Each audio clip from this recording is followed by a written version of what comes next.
Hello दोस्तों, एक बार फिर से स्वागत है आपका विचा क्लासेस की यूट्यूब प्लेटफॉर्म के ऊपर। हम लोगों ने सेकंड चैप्टर 12th एनसीईआरटी का स्टार्ट कर रखा था, जिसका एक पार्ट यानी कि हाफ पोर्शन इस चैप्टर का हम लोगों ने लास्ट वीडियो में कवर किया था। आज हम इसको जो रिमेनिंग वाला पार्ट है उसको कवर करेंगे, कंप्लीटली समझेंगे इस चैप्टर को। ओके, तो चलिए स्टार्ट करते हैं। आज हम लोग स्टार्ट करने वाले हैं पॉलिनेशन यानी परागकण वाले पोर्शन से स्टार्ट करेंगे, क्योंकि हम लोगों ने इससे पहले का जितना भी पार्ट था वो सभी कवर कर लिया था। परागण यानी कि पॉलिनेशन कहते किसको है, ध्यान से समझना। परागण क्या होता है? जब किसी पुष्प के परागकोश से जो मुक्त होते हैं परागकण, वो उसी पुष्प या फिर अन्य पुष्प के वर्तिकाग्र पर गिरते हैं, तो इस प्रोसेस को हम लोग परागण बोलते हैं। क्या बोलते हैं उसको? हम लोग परागण बोलते हैं। कहने का मतलब है परागकणों का स्त्री केसर के वर्तिकाग्र तक स्थानांतरण करना क्या कहलाता है? परागण। हो सकता है ये वर्तिकाग्र जो होता है उसी पुष्प की हो, या फिर हो सकता है ये दूसरे पुष्प की हो। क्लियर सी बात है। लेकिन इस प्रोसेस को हम लोग क्या बोलते हैं? इस क्रिया को हम लोग क्या बोलते हैं? पॉलिनेशन या फिर परागण बोलते हैं। नॉर्मली जो नर तथा मादा युग्मक होता है वो कहाँ पर बनता है? देखो, स्टार्टिंग वाली जो लाइन है वो बड़ी इंपॉर्टेंट है, स्टार मार्क लेना। इसके अंदर काफी अच्छी चीजें हमको देखने को मिलेगी कि पुष्पीय पादपों में नर एवं मादा युग्मक यानी मेल एंड फीमेल गैमीट जो होते हैं वो कहाँ बनेंगे?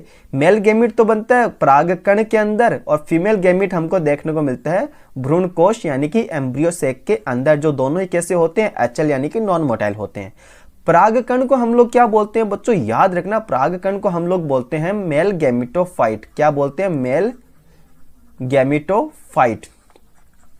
ठीक है, मेल गैमिट यानी नर युग्मक अलग चीज होता है और नर युग्मकोद्भिद अलग चीज होता है। तो परागकण को हम लोग नर युग्मकोद्भिद बोलते हैं, और भ्रूण कोश यानी एम्ब्रियो शेक को हम लोग बोलते हैं फीमेल गैमिटोफाइट। क्या बोलते हैं? फीमेल गैमिटोफाइट यानी मादा युग्मकोद्भिद बोलते हैं, जो कि 7 सेल्ड एट न्यूक्लिएटेड स्ट्रक्चर होती है। इतनी क्लियर बात होगी? ओके, नेक्स्ट हम लोग इसकी बात करते हैं। परागण की जो परिभाषा थी वो हम लोगों ने समझ ली है। परागण जो होता है वो बाह्य कारकों का यूज करके होता है। बाह्य कारक क्या क्या हो सकते हैं? जैसे कि हम लोग एजेंट देखते हैं। एक तो होता है बायोटिक एजेंट, और एक होता है एबायोटिक एजेंट। क्या होता है? एक एबायोटिक एजेंट यानी जैविक कारक और अजैविक कारक। बायोटिक एजेंट जो होता है वो लिविंग ऑर्गेनिज्म होता है। जैसे मैं बात करता हूँ बायोटिक एजेंट के अंदर आएगी बच्चों, याद रखना, जैसे मैमल्स हो गया, ठीक है, जैसे मैमल्स हो गया है ना, और बैट हो गई, ठीक है। देन बात करते हैं इंसेक्ट वगैरह हो गया, स्नेल्स वगैरह हो गया। ये सभी क्या है? बायोटिक एजेंट होते हैं। और एबायोटिक एजेंट जो होते हैं वो क्या होते हैं? वाटर हो गया, ठीक है, एयर हो गया। तो ये सारे के सारे एजेंट कैसे होते हैं? एबायोटिक एजेंट होते हैं। इतना क्लियर हो गया? बायोटिक का मतलब समझना है लिविंग ऑर्गेनिज्म, और एबायोटिक का मतलब होता है वाटर, एयर या इनके द्वारा पॉलिनेशन होता है। अब बात करते हैं पॉलिनेशन के प्रकार, परागण के टाइप की बात करते हैं। तो हमारे बुक के अंदर 3 प्रकार के अंदर परागण को डिवाइड करके रखा है। पहला जो टाइप है उसको हम लोग बोलते हैं स्वयुग्मन, या फिर हम इसको बोलते हैं ऑटोगेमी। क्या बोलते हैं इसको हम लोग? ऑटोगेमी हम लोग इसको बोलते हैं। पेन थोड़ा सा नैरो कर लेते हैं, काफी थिक लग रहा है। ओके, इसको हम लोग क्या बोलते हैं? ऑटोगेमी बोलते हैं। ऑटोगेमी का मतलब क्या होता है? थोड़ा सा फोकस करना। जैसे मैं यहां पे एक डायग्राम बना रहा हूं, इसके ऊपर एक मैंने फ्लावर बना दिया। ये क्या है? एक फ्लावर है, ठीक है। और इसके सेंटर के अंदर मैं बना रहा हूं वर्तिकाग्र, वर्तिका, और ये अंडाशय वाला हो गया। इसके ऊपर लगे हुए क्या? पुंकेसर लगे हुए, ठीक है। अब क्या होता है? ऑटोगेमी का मतलब होता है एक ही पुष्प के यानी इसी पुष्प के परागकण इसी के वर्तिकाग्र के ऊपर आना ही क्या कहलाता है? ऑटोगेमी। क्या कहलाता है? ऑटोगेमी यानी कि स्वयुग्मन। प्लांट यहां पर एक ही है और पुष्प भी एक ही है। बच्चों याद रखना, प्लांट भी यहां पर एक है और पुष्प भी एक है। सेम पुष्प यानी उसी पुष्प के परागकोश से जो परागकण होते हैं वो वर्तिकाग्र तक आना ही क्या कहलाता है? ऑटोगेमी यानी कि स्वयुग्मन हम इसको बोलते हैं। क्लियर सी बात होगी? ओके, लेकिन जहां पर जो पुष्प ओपन टाइप के होते हैं यानी कि खुले पुष्प होते हैं, उनके अंदर जरूरी नहीं कि हर बार स्वयुग्मन ही हो सकता है बाहर से कोई दूसरा परागकण आकर उसको फर्टिलाइज कर दे, यानी कि स्वयुग्मन की जगह क्या कर सकता है वो, याद रखना, क्रॉस पॉलिनेशन भी कर सकता है। लेकिन जो बंद प्रकार के पुष्प होते हैं, जो हमेशा बंद होते हैं, उनके अंदर ऑलवेज एंड ऑलवेज क्या होता है, ऑटोगेमी यानी कि स्वयुग्मन होता है। इतना क्लियर हो गया? ओके। इसी प्रकार के पुष्पों में यानी स्वयुग्मन के लिए क्या होना चाहिए, पराग और वर्तिकाग्र की जो व्युत्पत्ति के मतलब परागकण और वर्तिकाग्र की जो मैच्योरेशन टाइम होता है, देखो इंग्लिश में थोड़ा अच्छे से समझ में आएगा, हिंदी टर्म्स बड़ी ही खतरनाक दे रखी इसने। उसका मतलब क्या होता है, दोनों ही एक सेम टाइम पीरियड के अंदर मैच्योर हो, दोनों ही एक सेम टाइम पीरियड के अंदर मैच्योर हो। इसका मतलब क्या होता है, पुष्पों के परागकोश और वर्तिकाग्र का एक ही समय में परिपक्व होना बहुत जरूरी है, जो स्वपरागण की क्रिया को प्रेरित करता है। ये समकालिकता पॉइंट समझ में आ गया आपको? समकालिकता मैं फिर से बोल रहा हूं, ध्यान से सुनना इस चीज को। पुष्पों के परागकोश तथा वर्तिकाग्र का एक ही समय में परिपक्व होना स्वपरागण की क्रिया को प्रेरित करता है। इसी को हम लोग क्या बोलते हैं बच्चों, याद रखना, समकालिकता या होमोगेमी। इंग्लिश में क्या बोलते हैं इसको, होमोगेमी बोलते हैं। ये पॉइंट आपको क्लियर हो गया? ओके। उसके साथ ही क्या होता है, परागकोश और वर्तिकाग्र एक दूसरे के पास पास स्थित होना जरूरी है, ठीक है, तभी तो सेल्फ पॉलिनेशन होगा। ओके। इसके साथ कुछ पादप के नाम अपन को एग्जांपल्स दे रखे हैं, जैसे वायोला, ऑक्जेलिस और कॉमेलिना। वायोला का जो कॉमन नेम होता है उसको हम लोग बोलते हैं पांसी, और कॉमेलिना का जो कॉमन नेम होता है उसको हम लोग बोलते हैं कनकोआ। क्या बोलते हैं उसको हम लोग, कनकेवा बोलते हैं। पेन मार्कर चेंज कर लेते हैं।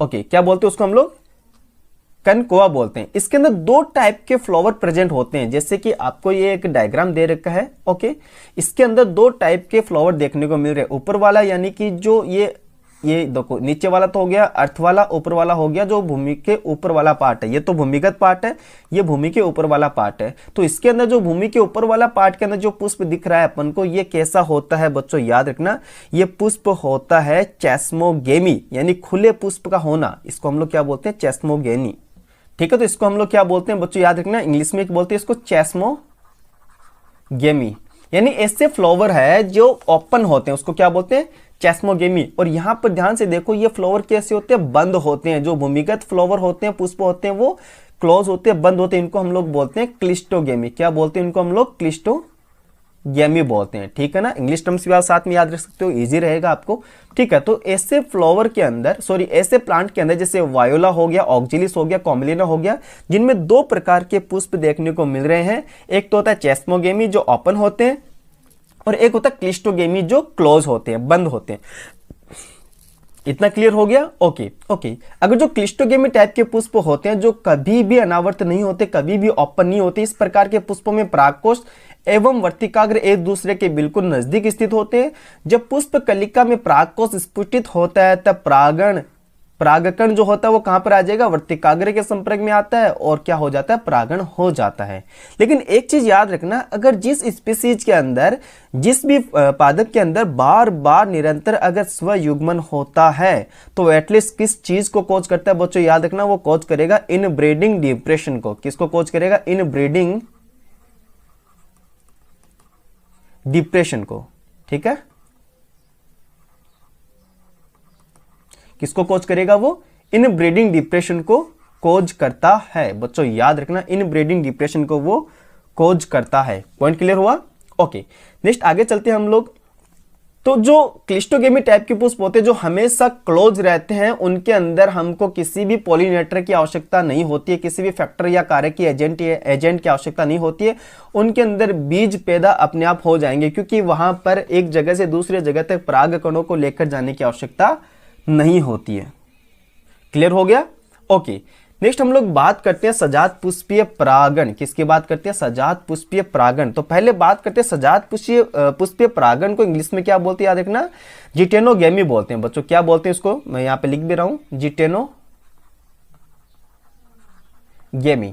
जिटेनोगेमी, सजात पुष्पीय परागण। तो इसको देखो नॉर्मल से समझते हैं, प्लांट तो एक ही है, ये एक पुष्प रहा, ये इसका दूसरा पुष्प रहा, ये इसका तीसरा पुष्प, ये चौथा पुष्प रहा। इस तरह से एक पादप के ओर बहुत सारे पुष्प लगे हुए हैं। देखो, एक ही पुष्प का परागकण उसी पुष्प के वर्तिकाग्र पे आना, उसको हम लोग क्या बोलते हैं, सेल्फ पॉलिनेशन बोलते हैं, ठीक है, स्वपरागण बोलते हैं।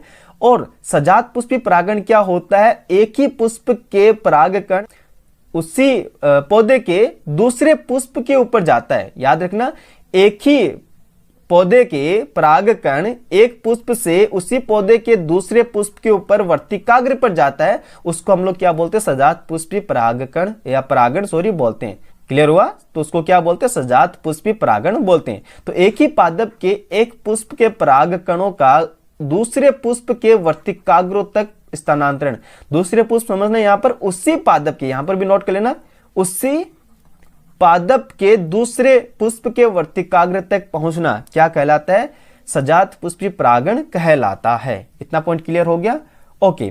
तो सजात पुष्पी परागण जो होता है वो क्रियात्मक रूप से पर परागण होता है मोस्टली, तो क्योंकि स्वपरागण तो एक ही पुष्प के अंदर होना अनिवार्य होता है। यहां पर पुष्प अलग हो गया, हालांकि वो बात अलग है, पौधा तो ये एक ही है। इतना क्लियर हो गया? ओके। इसके अंदर हमको एजेंट की आवश्यकता होती है। सजात पुष्पी परागण लगभग स्वयुग्मन जैसा ही होता है, लेकिन प्लांट तो वो एक ही होता है। याद रखना, इसमें परागकण उसी पादप से आते हैं, सेम प्लांट से परागकण आते हैं, लेकिन फ्लावर यानी पुष्प अलग अलग होते हैं। परिनिषेचन की बात करते हैं, क्रॉस पॉलिनेशन की हम लोग बात करते हैं, तो इसके अंदर कंप्लीटली अलग अलग पादप हो जाते हैं। स्पीसीज तो एक ही रहती है, लेकिन पादप अलग अलग होते हैं। इनके अंदर क्या होता है कि इसमें भिन्न पादपों के परागकोश से भिन्न पादपों के वर्तिकाग्र तक परागकणों का स्थानांतरण होता है। एक चीज मैं आपको कहना चाहूंगा, स्पीसीज पादप की वही होती है, ऐसा नहीं कि दूसरी स्पीसीज के परागकण कोई दूसरी स्पीसीज के वर्तिकाग्र पर पहुंच रहे हैं, ठीक है ना। याद रखना, ऐसा बिल्कुल नहीं होगा कि गेंदा के पुष्प से निकला हुआ परागकण गुलाब के पुष्प के वर्तिकाग्र के ऊपर जाकर उसको फर्टिलाइज कर रहा है, ऐसा बिल्कुल भी पॉसिबल नहीं है। स्पीसीज सेम होनी चाहिए, हालांकि पौधे अलग अलग हो सकते हैं, अलग अलग होते हैं। इतना क्लियर हो गया? मात्र यही केवल एक प्रकार का परागण है जिसमें परागण के समय आनुवांशिकता है भिन्न प्रकार के परागकणों का आवागमन होता है। पॉइंट क्लियर हो गया इतना? ओके। तो परागण के अभिकर्मक या कारक कौन कौन से होते हैं, एजेंट कौन कौन से होते हैं, उनकी बात कर ले तो दो टाइप के एजेंट होते हैं, दो टाइप के अभिकर्मक होते हैं। एक तो अजीवीय होता है जिसको हम लोग एबायोटिक फैक्टर बोलते हैं, दूसरा होता है जीवीय जिसको हम लोग बायोटिक एजेंट बोलते हैं। एबायोटिक के अंदर कौन कौन आते हैं, वायु तथा जल आता है। कौन कौन आता है बच्चों, वायु तथा जल आता है। और बायोटिक के अंदर कौन आता है, याद रखना, बायोटिक के अंदर आता है जो जीवित प्राणी होते हैं, जैसे मैंने आप लोगों को बताया है, जैसे मैमल्स हो गया, बेट वगैरह हो गया, चमगादड़ हो गया, इंसेक्ट वगैरह, स्नेल्स वगैरह हो गया, ये बायोटिक फैक्टर होते हैं। अधिकतर पौधे जो होते हैं वो परागण के लिए जीवीय कारकों का उपयोग करते हैं। स्टामा कर लेना, जीवीय कारकों का उपयोग करते हैं। बहुत कम ऐसे होते हैं जो एबायोटिक फैक्टर का यूज करते हैं, बहुत ही कम, ठीक है ना। वायु तथा जल दोनों ही कारकों में परागकण का वर्तिकाग्र के संपर्क में आना महज एक संयोग होता है, क्योंकि आपको पता है हवा किधर भी रैंडमली मूव कर सकती है, पानी की धारा भी किधर भी रैंडमली मूव कर सकती है, जरूरी नहीं है कि वो उस तक पहुंचे ही। तो ये एकमात्र कैसा होता है, संयोग होता है कि हवा के द्वारा परागकण उसी के स्पीसीज के दूसरे पौधे के वर्तिकाग्र तक पहुंच जाए। सिंपल सी बात है। इतना क्लियर हो गया? ओके। नेक्स्ट हम लोग बात करते हैं इसके अंदर जो एबायोटिक जो फैक्टर होता है उसके अंदर जो परागण होता है वो वायु द्वारा परागण सर्वाधिक माना जाता है। याद रखना, एबायोटिक के अंदर हमने दो देखे थे, कौन कौन से एबायोटिक, कौन कौन से देखे थे, एक तो एयर यानी वायु और एक देखा था वाटर। तो एयर से जो परागण होता है, एयर से जो परागण होता है वो कॉमनली मैच सबसे ज्यादा होता है। तो एबायोटिक के अंदर आपको सबसे ज्यादा जो परागण की प्रोसेस होती हुई दिखेगी वो वायु के द्वारा होती है। तो सर्वाधिक सामान्यतः किसके द्वारा होता है, ये वायु के द्वारा होता है, इसको स्टामा कर लेना। उसके साथ वायु परागण होने के लिए क्या क्या होना है, एडेप्टेशन, क्या क्या एडेप्टेशन उस परागकण के अंदर होना जरूरी है। तो याद रखना, परागकण जो होते हैं वो हल्के होने चाहिए, चिपचिपाहट रहित होने चाहिए, संख्या में बहुत ज्यादा होने चाहिए। बच्चों याद रखना, संख्या में क्या होने चाहिए, बहुत ज्यादा होने चाहिए। इतना क्लियर हुआ? ओके। ताकि आपको पता है जब वो हल्के होंगे तो ऑब्वियस सी बात है हवा के झोंके से ही वो एक जगह से दूसरी जगह तक पहुंच सके, ठीक है। नंबर भी इनके बहुत ज्यादा होना चाहिए, ठीक है। अब वायु परागित जो पुष्प होते हैं उसके अंदर अंडाशय में केवल एक अकेला बीजांड तथा एक पुष्प क्रम में असंख्य पुष्प गुच्छ उपस्थित होते हैं। इसका मतलब क्या होता है, समझना ध्यान से। मोस्टली आपने देखा होगा जब आप भुट्टे को देखते हो, भुट्टा यानी मक्का को जब आप देखते हो तो उसके अंदर देखा होगा जो टेंसिल होता है, टेंसिल किसको बोलते हैं, जो फुदने होते हैं जहां पे वो बाहर से निकले होते हैं, वो क्या होते हैं आपने देखा होगा, उसको हम लोग बोलते हैं वर्तिकाग्र और वर्तिका, ठीक है। जैसे आपने भुट्टा देखा होगा मोस्टली लगा हुआ, ओके। तो उसके बाहर ऐसे वो क्या बोलते हैं उसको, टेंसिल बोलते हैं, टेंसिल बोलते हैं। तो ये एक्चुअली होता क्या है, ये नॉर्मली होता है बच्चों, याद रखना, ये वर्तिकाग्र और वर्तिका होता है। क्या करते हैं, ये हवा में झूमते रहते हैं ताकि जो परागकण आए वो आसानी से इसके अंदर परागकणों को आसानी से पकड़ सके, ठीक है। सेकंड थिंग बात करते हैं ग्रासेस, यानी घास जो होती है उनके अंदर वायु परागण जो होता है वो मैक्सिमम कॉमन वे होता है परागण करने का। जैसे इसके अंदर लिखा भी है, आपने फुंदने जो टेंसिल होते हैं, टेंसिल होते हैं जिनको देखा होगा, और ये कुछ और नहीं है बल्कि वर्तिकाग्र और वर्तिका होते हैं जो हवा में झूमते हैं ताकि जो परागण होते हैं, परागकण होते हैं, उनको आसानी से ये पकड़ सकें। सिंपल सी बात है, ओके। नेक्स्ट हम लोग बात करते हैं पुष्पी पादपों में पानी के द्वारा भी परागण होता है, लेकिन वो काफी दुर्लभ होता है। मोस्टली लगभग 30 ही ऐसे वंशज है, वंशज का मतलब मैं इंग्लिश में बताऊं तो जेनेरा जिसको हम लोग बोलते हैं वो है, जिसके अंदर पानी के द्वारा परागण होता है। इसमें भी क्या होता है, जो एक बीजपत्री पौधे होते हैं उन्हीं के अंदर मैक्सिमम देखा गया है। इतना पॉइंट क्लियर हो गया, ओके। इसके विपरीत आप ये ध्यान रखेंगे कि जो निम्न पादप समूह होते हैं जैसे एल्गी, ब्रायोफाइटा, टेरिडोफाइटा, इनके अंदर तो मोस्टली पानी के द्वारा ही परागण होता है। आपने देखा भी होगा एल्गी क्या होता है, वाटर एक्वाटिक होता है, ठीक है। ब्रायोफाइटा, टेरिडोफाइटा भी आपने देखा होगा कि ये पानी के आसपास ही रहते हैं। क्यों रहते हैं, क्योंकि इनको जल की आवश्यकता होती है परागण के लिए। तो कुछ ब्रायोफाइट और टेरिडोफाइट का विस्तार केवल इसलिए सीमित है क्योंकि नर युग्मकों के परिवहन एवं निषेचन हेतु जल की आवश्यकता होती है। क्लियर सी बात है, ओके।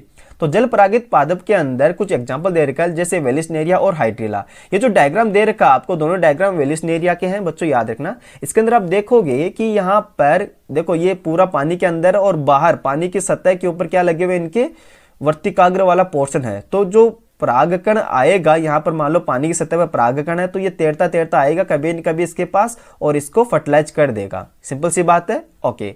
सेकंड थिंग बात करते हैं, अनेक समुद्री जलीय कुछ घासें होती है जैसे जोस्टेरा वगैरह। क्या है, जोस्टेरा। तो याद रखना ये वाली जो दो अपन को दे रखा है एग्जांपल, ये होता है ताजा पानी की यानी कि फ्रेश वाटर के हैं। वेलिसनेरिया और हाइड्रिला जो होता है वो फ्रेश वाटर के अंदर होते हैं, और जोस्टेरा जो होता है वो मेराइन वाटर की ग्रासेस है। इन सभी के अंदर, इन तीनों के अंदर जो परागण होता है वो जल के द्वारा होता है। वहीं अगर बात करते हैं कुछ पादप होते तो जलीय है, लेकिन उनके अंदर जरूरी नहीं परागण वाटर के द्वारा हो।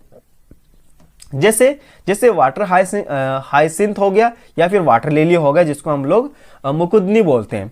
इनके अंदर देखो ये होते तो पानी की सतह के ऊपर ही पैदा होते, लेकिन इनके अंदर जो परागण होता है वो कीट और वायु के द्वारा होता है। इनके अंदर जो परागण होता है वो किसके द्वारा होता है, कीट और वायु के द्वारा होता है। इतना क्लियर हो गया, ओके।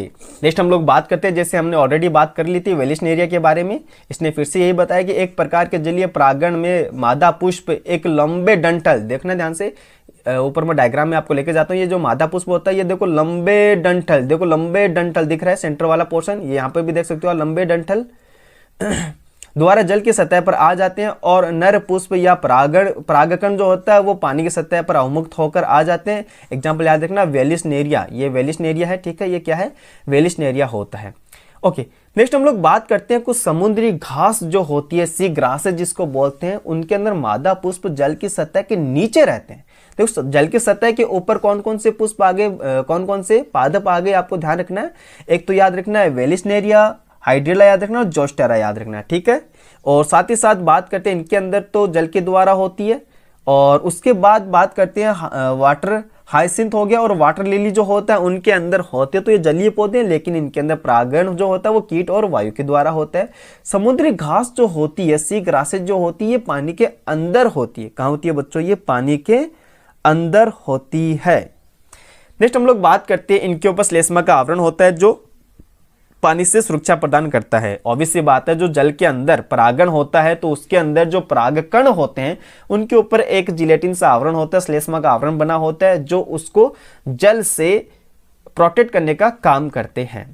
वायु एवं जल परागी जो पुष्प होते हैं वो ना तो बहुत रंग युक्त होते हैं, ना ही उनके अंदर मकरंद होता है। ये इसलिए होता है क्योंकि वहां पर किसी भी एक्सटर्नल एजेंट की आवश्यकता नहीं होती है, ना किसी को आकर्षित करने की आवश्यकता होती है। तो उनके अंदर ना तो अच्छा कलरफुल होता है और ना ही वो क्या होते हैं, उनके अंदर नेक्टर यानी मकरंद उपस्थित होता है। अधिकतर पुष्पीय पादप जो होता है जिनमें परागण की प्रोसेस होती है वो किसके द्वारा होती है, एजेंट के द्वारा होती है। जैसे बहुत सारे एजेंट हमको दे रखे हैं, इन एजेंट के द्वारा जो परागण होता है वो प्रोसेस होती है, जिनको हम लोग क्या बोलते हैं, बायोटिक एजेंट बोलते हैं। इनके अंदर भी जो कीट होते हैं, कीट पतंग के अंदर जो मोस्टली आता है मधुमक्खी। यानी हनी बीन जो होता है वो मोस्ट इंपॉर्टेंट या सबसे ज्यादा परागण करने वाला पोलर एजेंट होता है। पॉइंट क्लियर करना है इसको, ठीक है ना। ओके, इसके साथ साथ जो लीमर या लेम्यूर वगैरह होते हैं उनसे भी परागण होता है, ठीक है। वृक्षवासी जो होते हैं उनसे भी परागण होता है। सरीसृप की बात करें तो जो गिंगो छिपकली हो गई या फिर गार्डन लिजार्ड हो गया यानी उपवन छिपकली हो गया, उनके द्वारा भी पॉलिनेशन की प्रोसेस कंप्लीट होती है। ये पॉइंट क्लियर हो गया। ओके, तो आप देख रहे हो मोस्टली जो लिविंग ऑर्गेनिज्म होते हैं मोस्टली वो परागण की प्रोसेस कवर करते हैं। अधिकतर कीट परागित जो पुष्प होते हैं वो आपको पता है बड़े भी होते हैं, रंगीन भी होते हैं, उनके अंदर सुगंध भी आती है और वो मकरंद से भरपूर भी होते हैं। सिंपल सी बात है यार, अगर किसी कीट को आकर्षित करना होगा किसी फ्लावर को तो उसके अंदर कलर होना जरूरी है, उनके अंदर अच्छी अच्छी स्मेल आना जरूरी है और साथ ही साथ उनके अंदर नेक्टर यानी मकरंद होना जरूरी है। क्योंकि जो कीट आएंगे वो किसके लिए आएंगे? नेक्टर के लिए आएंगे, ठीक है। नेक्टर के लिए आ सकते हैं या फिर वो हो सकता है अपने अंडे देने के लिए आ सकते हैं, ऑब्वियस सी बात है, ठीक है।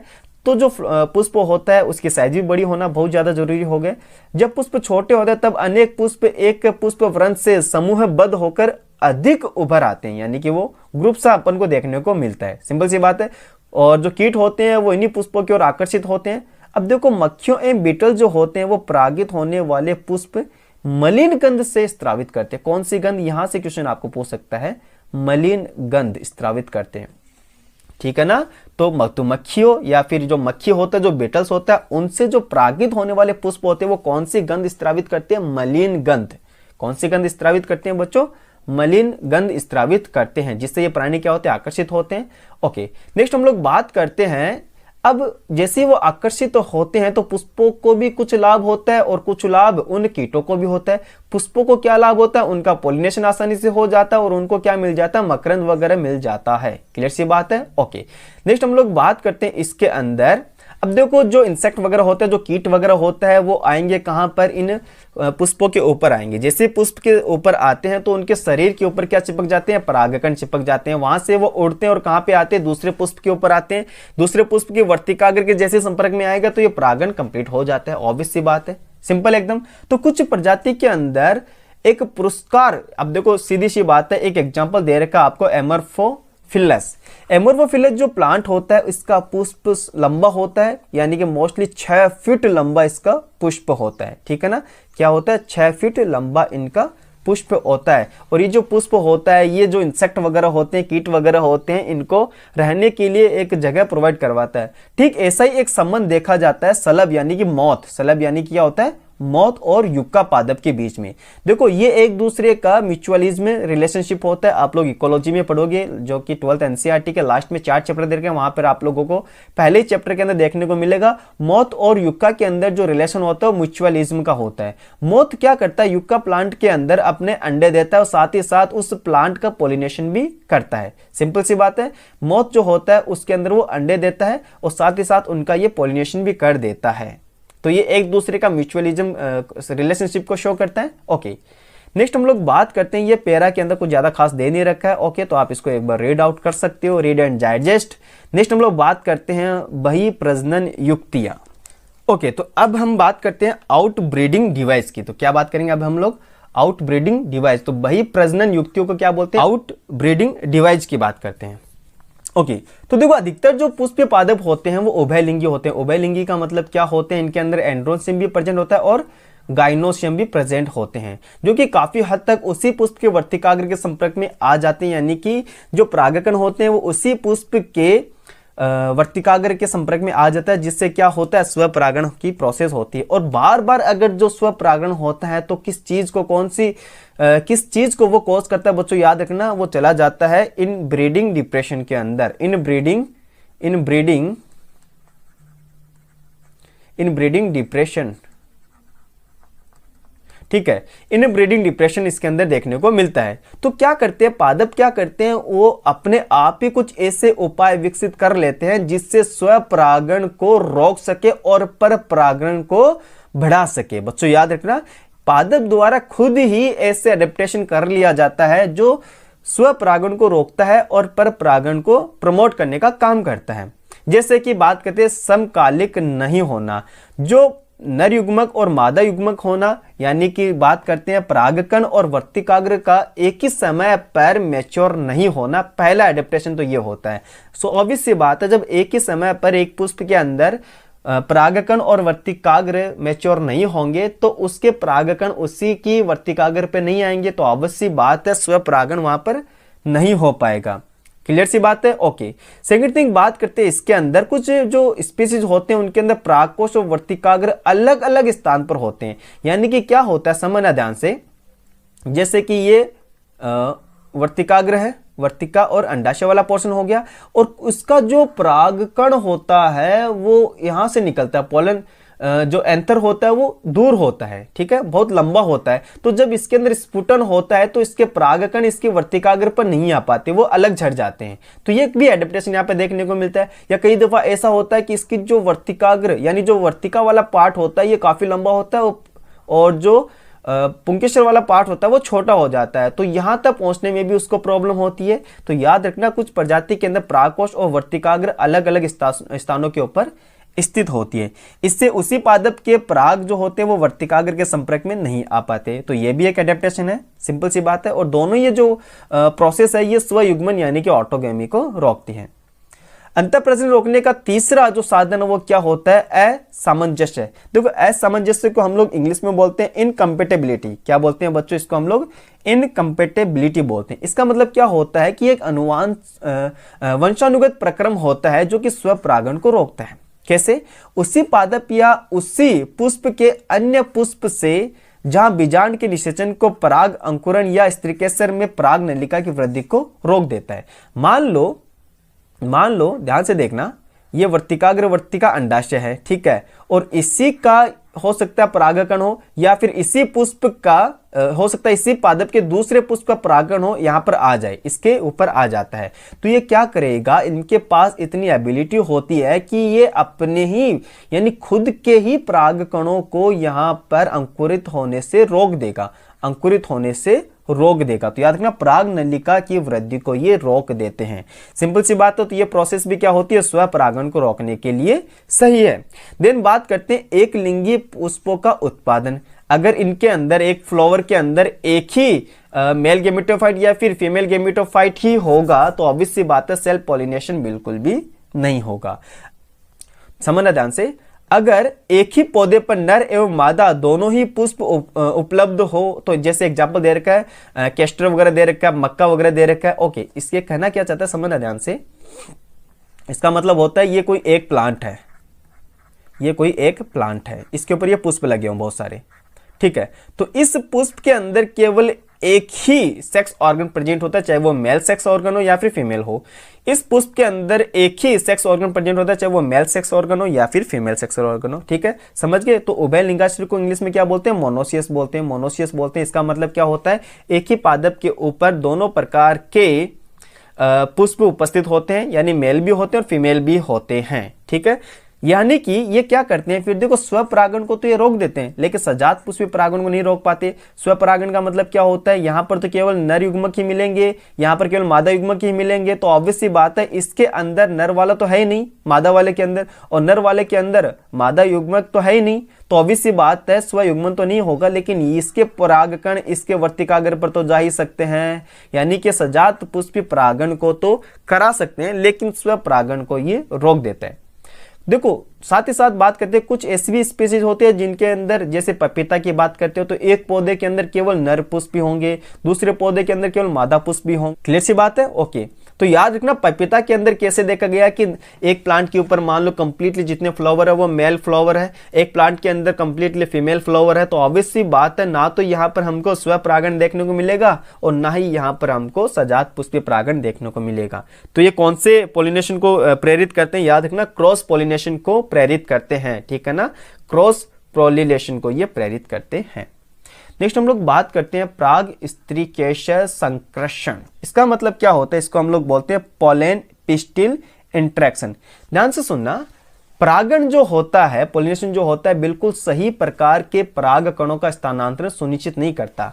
अब ये जरूरी नहीं है कि एक पुष्प की वर्तिकाग्र के ऊपर उसी की स्पीसीज के परागकण आए, हो सकता है दूसरी स्पीसीज के परागकण भी आ सकते हैं, ठीक है, लेकिन उसके अंदर वर्तिकाग्र के अंदर इतनी एबिलिटी होती है कि वो अपने स्पीसीज के परागकणों को पहचान कर उनको तो अंकुरित होने देती है, पॉलन ट्यूब का निर्माण करने देती है, और जो अदर स्पीसीज के परागकण उसके वर्तिकाग्र पर आते हैं उनको वो रोक देती है। क्लियर सी बात है? ओके, नेक्स्ट हम लोग पढ़ते हैं इसको। प्राय गलत प्रकार के पराग भी उसी वर्तिकाग्र पर आ सकते हैं, ऑब्वियस सी बात है। इसमें से या तो उसी पादप से हो सकते हैं या फिर अलग दूसरे प्लांट से हो सकते हैं, यानी कि वो स्वपरागण के अयोग्य है। सिंपल सी बात है, ठीक है। तो स्त्रीकेसर के अंदर यह क्षमता होती है कि वह पराग को यानी परागकण को पहचान सके कि वह उसी वर्ग के हैं या फिर दूसरे वर्ग के हैं। अगर उसी वर्ग के होंगे तो वहां पर उनको पॉलन ट्यूब बनाने देगी, अगर वो दूसरी यानी गलत प्रकार के होंगे तो वहां पर पराग नलिका का निर्माण नहीं करने देगी। तो स्त्रीकेसर उसे तो स्वीकार कर लेती है जो खुद की स्पीसीज के होगा और उसको आगे भेज देती है, ठीक है। जो नेक्स्ट जो प्रोसेस होती है जहां पे पॉलन ट्यूब बनती है वहां पे फर्टिलाइजेशन की प्रोसेस होती है, ठीक है।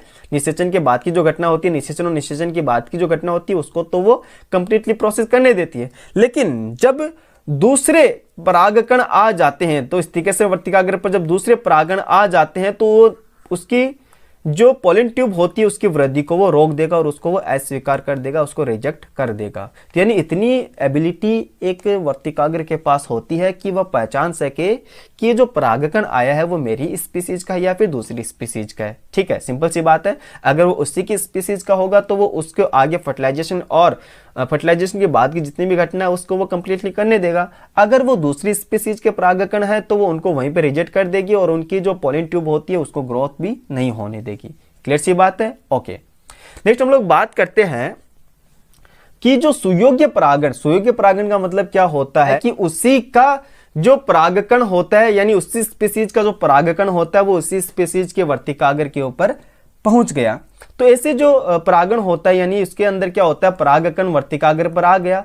अब वहां पर आने के बाद में पराग नलिका का निर्माण होता है। ये पराग नलिका जो होती है वो जनन छिद्र के द्वारा निकलती है। ऑब्वियस सी बात है, जहां पर स्पोरोपोलिनिन का आवरण नहीं होता है वहां से ये पराग नलिका निकलती है। सिंपल सी बात है। अब पराग नलिका जो होती है वो वर्तिकाग्र से जाती है, वर्तिका से कहां पे जाती है, वो अंडाशय तक पहुंच जाती है। और अंडाशय तक जब पहुंचती है, ध्यान से देखना, जैसे कि ये पुंकेसर होता है, ये क्या है, पॉलन ट्यूब बनाती है। तो इसके अंदर मैं थोड़ा दूसरा बना रहा हूं, ध्यान से देखना, इसके अंदर ये क्या बनाती है, पराग नलिका का निर्माण करती है। इसके अंदर देखो 2 कोशिकीय अवस्था होती है मोस्टली यानी कि मैं बात करता हूँ 60% जो स्पीसीज होती है प्लांट की, उनके अंदर जो परागकण होते हैं, उनके अंदर जो परागकण होते हैं वो 2 कोशिकीय स्थिति के अंदर झड़ते हैं।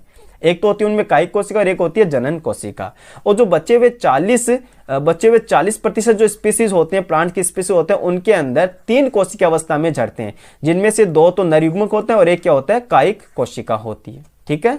ओके, नेक्स्ट हम लोग बात करते हैं। ओके, तो इस प्रकार के पादप में जनन कोशिका विभाजित होती है। किस प्रकार के पादप में, याद रखना, जिनके अंदर जो मैंने बताया ना 40% स्पीसीज के अंदर, उनमें क्या होता है, जो जनन कोशिका होती है वो पहले विभाजित हो जाती है। तो क्या होगा, एक तो होता है कायिक कोशिका और 2 होती है जनन कोशिका। तो पराग नलिका की वृद्धि के दौरान 2 नरयुग्मक की संरचना बनती है, ठीक है।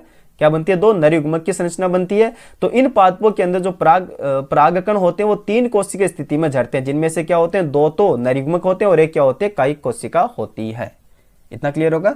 उसके बाद क्या करते हैं, पराग नलिका के अंदर से वो दोनों नरयुग्मक कहां पे जाते हैं, अंडाशय के अंदर जाते हैं।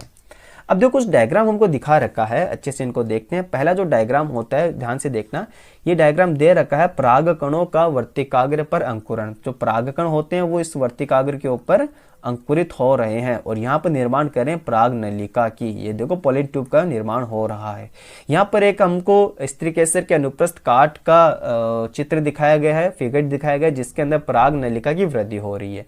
एक बात मैं आपको कहना चाहूंगा कि यहाँ पर हो सकता है बहुत सारे परागकण आ जाए, लेकिन इनमें से केवल एक ही पराग नलिका की वृद्धि होती है। याद रखना, एक ही पराग नलिका आगे जाके अंडाशय के अंदर प्रवेश करती है। अब ये प्रवेश कहां से करती है, इसकी बातें भी हम लोग करेंगे। नेक्स्ट दे रखा है द यानी ए, यानी कि जो लास्ट और सेकंड लास्ट जो फिगर हमको दे रखा है उनकी भी अभी हम लोग बात करते हैं।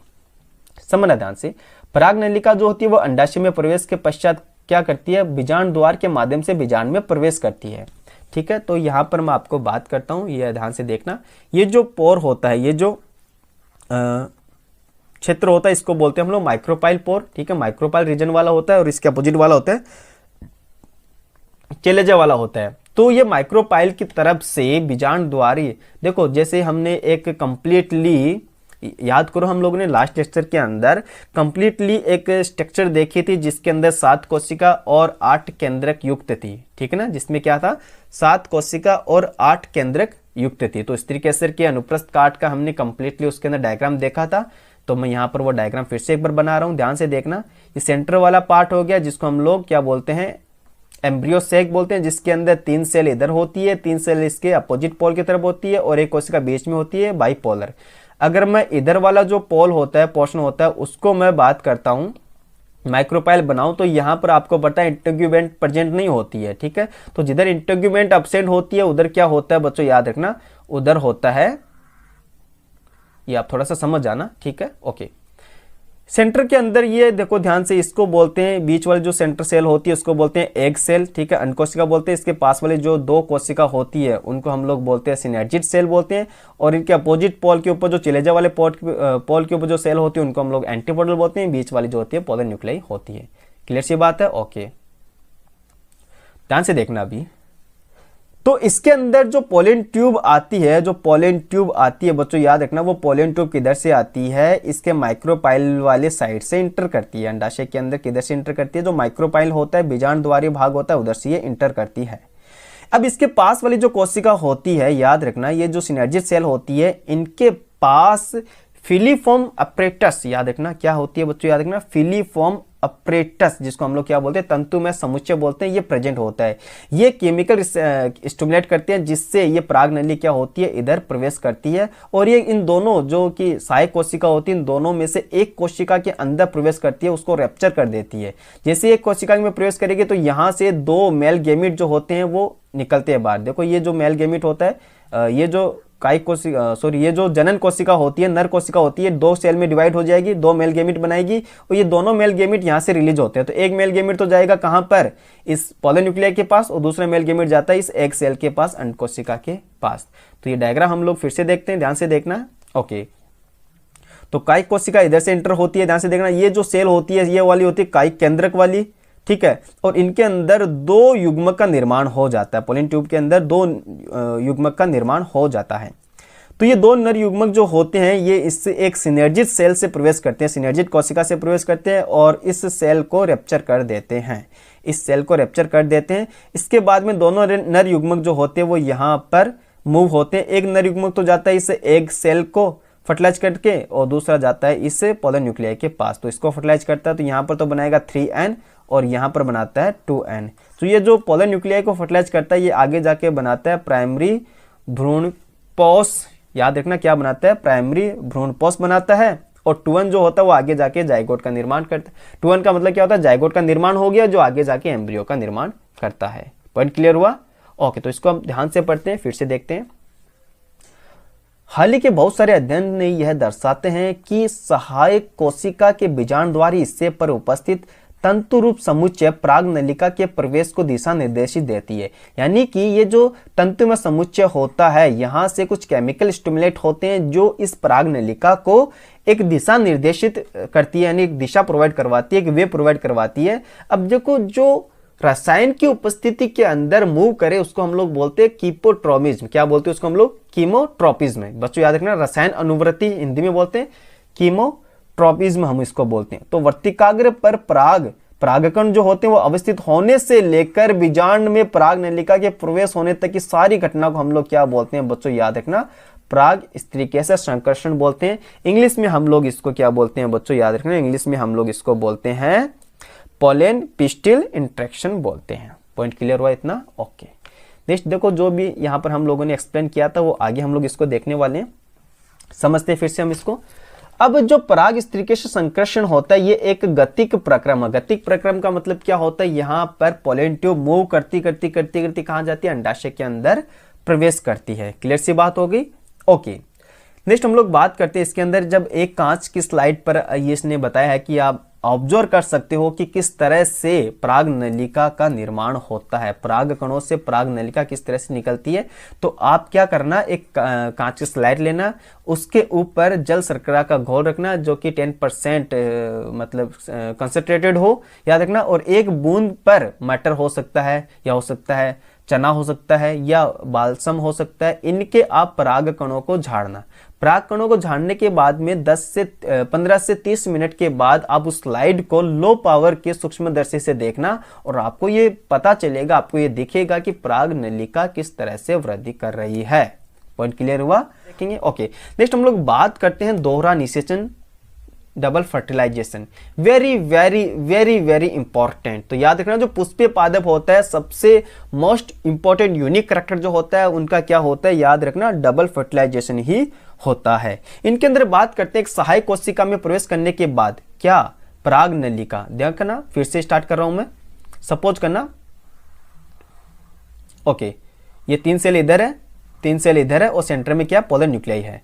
मान लो ये पराग नलिका आई, वृद्धि करती हुई आई और इसके अंदर क्या है, 2 तो नर युग्मक है और एक कायिक कोशिका है। तो ये पराग नलिका देखो सेंटर वाली सेल है कौन सी, एक सेल होगी, अंड कोशिका होगी, दोनों वाली कौन सी, सहायक कोशिका हो गई। ये होती है प्रतिमुखी कोशिका जिसको एंटीपोडल सेल होती है, पोलर न्यूक्लियाई।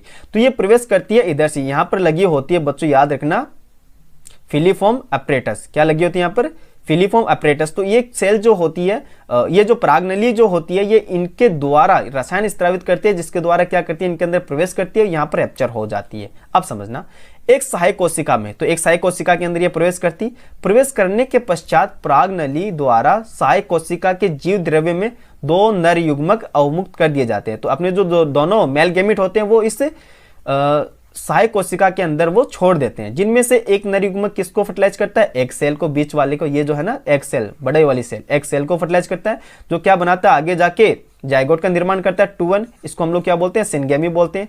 क्या बोलते हैं इसको हम लोग, सिनगेमी बोलते हैं, ठीक है। और दूसरा नर युग्मक फर्टिलाइज करता है किसको बच्चों, याद रखना पोलर न्यूक्लियाई को। किसको करता है, पोलर न्यूक्लियाई को, जो आगे जाके क्या बनाता है, 3N बनता है। क्या बनाता है, 3N, जिसको हम लोग क्या बोलते हैं, प्राइमरी एंडोस्पर्म न्यूक्लियस बोलते हैं। क्या बोलते हैं इसको हम लोग, प्राथमिक भ्रूणपोष केंद्रक बोलते हैं। ओके, तो जो सेंटर वाली अगर मैं बात करता हूं, एक देखो मैं साइड में लिख रहा हूं, एक male gamete plus egg cell क्या बनाएगी, जाइगोट, ठीक है। सेकेंड थिंग बात करते हैं, एक मेल गैमिट, जो दूसरा जो मेल गैमिट होता है, mail gamete plus polar nuclei,